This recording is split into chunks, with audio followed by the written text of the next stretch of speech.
दोस्तों आज का वीडियो काफी महत्वपूर्ण टॉपिक पे होने वाला है। अगर पत्नी 298 का केस करती है, मतलब दहेज का केस करती है और साथ में सामान की लिस्ट लाके दे देती है, स्त्री धन की, जी हाँ, तो आप कैसे उससे आप पुलिस अगर आपको परेशान कर भी रही है बाई चांस, ठीक है, सामान देने के लिए फोर्स भी कर रही है, तो आप कैसे इसे हैंडल कर सकते हो। जी हाँ, बहुत महत्वपूर्ण वीडियो होने वाला है, इस वजह से इस वीडियो के अंत तक जरूर देख लेना। तो चलिए दोस्तों, नो टाइम पास नो बकवास, सीधा करते हैं काम की बात। मैं हूँ हंस। सेकंड बात दोस्तों, कमेंट में नंबर ना छोड़े, अगर आप मुझसे ही बात करना चाहते हो, डिस्कशन पूरी डिटेल होती है, अपॉइंटमेंट बुक करके आप बात कर सकते हैं। थर्ड बात दोस्तों, आपके सामने अगर आप बार बार कहते रहते हो कि साहब आपके नंबर क्या है, तो नंबर आपको स्क्रीन पे दिख रहे होंगे, व्हाट्सअप नंबर रहते हैं हमेशा, व्हाट्सअप नंबर सेव करके आपको इस पर व्हाट्सअप मैसेज करके आप बात भी कर सकते हैं। देखिए दोस्तों, सबसे पहले ये सवाल और ये दिक्कत सबसे ज़्यादा क्रिएट होती है कि अगर पत्नी की, चाहे हस्बैंड वाइफ का है, महिला सेल हो गया, CAW सेल हो गया, कहीं से भी काउंसलिंग चल रही है, पुलिस थाने में हो गया, तो सबसे पहले लड़ाई आ जाती है सामान को लेकर। जी हाँ, कि साहब हमारा सामान लौटाइए। जी हाँ, अब साहब पत्नी वहाँ पे सामान की पूरी लिस्ट बना के लाती है, पुलिस वाले पूछते हैं कि साहब आपका जो भी सामान है उसकी आप लिस्ट ला के दे दीजिए।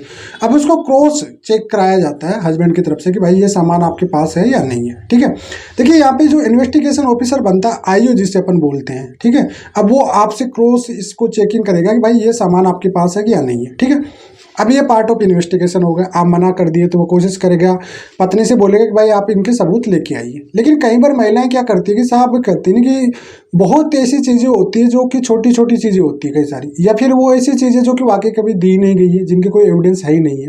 देखिए आपके पास जो मोटा मोटा सामान है, जो कि आपको भी पता है कि एक्चुअल में यही चीज़ है, ठीक है, अब ऐसी कंडीशन में भैया जिसको देना है वो दे दीजिए, आप लोग कोई दिक्कत है नहीं, उसको जमा करा दीजिए पुलिस थाने में, CAW से जहाँ भी है।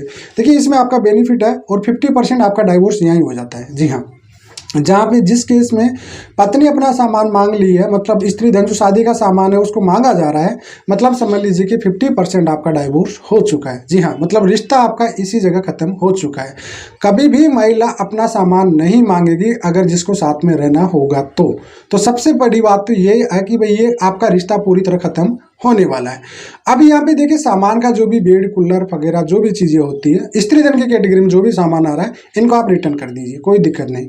अब यहाँ पे क्या करते हैं कई बार कि साहब पैसों की डिमांड करती है कि साहब इसकी कीमत का पैसा दे दीजिए। जी नहीं, ऐसी गलती मत करिए। जो है टूटा फूटा जो भी है, क्योंकि यूज की कर रही है, यूज हो रहा है घर में, ला के पटक दीजिए, भैया लीजिए आपका सामान, वो लेके चले जाइए आप लोग। ठीक है, अब इसके बावजूद भी कई सार फिर भी पुलिस वाला क्या करते हैं कि उनका तरफ से प्रेशर डला हुआ है या फिर आपको परेशान करता है। देखिए पुलिस आपको इन्वेस्टिगेशन कर सकती है, पूछताछ कर सकती है, लेकिन आपके घर में घुसकर कोई भी सामान की सर्च वारंट नहीं कर सकती, क्योंकि अभी तक उसको कोर्ट का परमिशन नहीं मिला। वो इन्वेस्टिगेशन करेगा और लिख के दे देगा उसमें चार्जशीट में कि भाई इतना सामान तो इन्होंने दिया, पत्नी की तरफ से ये लिस्ट मिली थी हमको और इसमें इतना सामान पत्नी की तरफ से दिया गया था। अब आगे का जो सामान है उसके लिए खुद कोर्ट इसमें डिसाइड करेगा। जी हाँ, अब कोर्ट में जाके उसको एविडेंस देना पड़ेगा।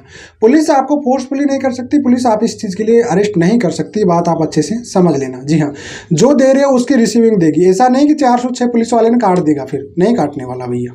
अगर एक्चुअल में जो रसीद, क्योंकि पत्नी की तरफ से जो लिस्ट आ रही है वो बहुत बड़ी सारी आती है, कच्चे बिल जिसको बोलते हैं, जो अपनी पेन हैंड राइटिंग से लिख के आ जाती है। जी, तो ऐसी कंडीशन में है ना, पुलिस भी जानती है अच्छे से कि भैया ये जो मामला है ये पूरा है ना कोर्ट ही ऑर्डर करेगा, इसमें सर्च वारंट जो भी है, और कोर्ट में जाके इसका एविडेंस दे पाएगी। और देखो पुलिस को खुद को समझ आ जाता है कि जो केस हुआ है ये पूरी तरह से झूठा है, एक तरह से जो भी लिस्ट आई हुई है वो भी पूरी तरह से झूठी है, प्रेशर डालने की वजह से झूठी है, घर वालों की भड़काने से झूठी है। तो उसी से देखो पुलिस के पास आए दिन ऐसे केसेस कई सारे आते हैं, आपको परेशान नहीं करेगी वो, आपका जो भी सामान वो दे देना, कम से कम आगे चलकर अगर आप जैसे बेल लेना चाह रहे हो, इन चीज़ों में आपको इस चीज़ का सपोर्ट मिल जाएगा। इस वजह से कभी भी आपका जब भी पुलिस थाने में कोई लिस्ट या CAW सेल काउंसलिंग या कहीं भी अगर आपको सामान मांगा जा रहा है, आपको डरना नहीं चाहिए, आपको पूरा सामान दे देना चाहिए। जी हाँ, जो एक्चुअल में है वो, अगर जो फालतू है बड़ी लिस्ट बना के आ रही है, आप कोर्ट में जाने दीजिए उसको। फिर क्यों? क्योंकि जितनी बड़ी लिस्ट कोर्ट में जाएगी उतना ही एविडेंस देने पड़ेंगे आगे चल के, ये बात समझ लेना। जी हाँ, अब एविडेंस होते नहीं है इनके, तो कोशिश तभी तो करती है महिला कि जितना हो सके उतना पुलिस के थाने में लिस्ट बना के दे दिया जाए। अब आप उस लिस्ट को ना भैया कंसीडर कर लीजिए, कोर्ट में है ना चार्जशीट में पेश करा दीजिए, उसको साबित करने में ना नानी याद आ जाएगी पत्नी को अच्छे से।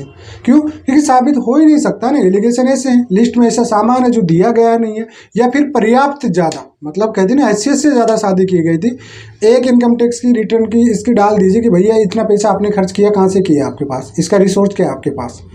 बुरी तरह से फंस जाओगे, देखो, है ना। तो कहते हैं कई बार झूठे केसों के चक्कर में ना दिल और दिमाग दोनों काम करना बंद हो जाता है लिस्टिंग में, इससे अहंकार के चक्कर में कि नहीं साहब हम बोलेंगे वही चीज़ होगा, ऐसा पॉसिबल नहीं है, ठीक है। तो इस वजह से जितनी लंबी लिस्ट आ रही है आपके सामने, जितने सामानों की लिस्ट आ रही है उसमें आपका बेनिफिट है। कई महिलाओं को तो ये पता नहीं होता कि शादी में खर्चे भी बांट के लिख के भी आ जाती है, ठीक है। ससुराल में जो सामान दिया जाता है उनके भी रिश्तेदारों को उनके भी सामान लिख के आ जाती है। ये अपने रिलीजन की अकॉर्डिंग होता है, ये रीति रिवाज के अकॉर्डिंग है भैया। शादी आपके रीति रिवाज के अकॉर्डिंग हो रही है तो ये चीज़ें आप नहीं मांग सकते हो, लेकिन फिर भी महिला तो महिला है साहब, वो तो अपनी मनमर्जी करना है, लिखना उनको तो सब कुछ है।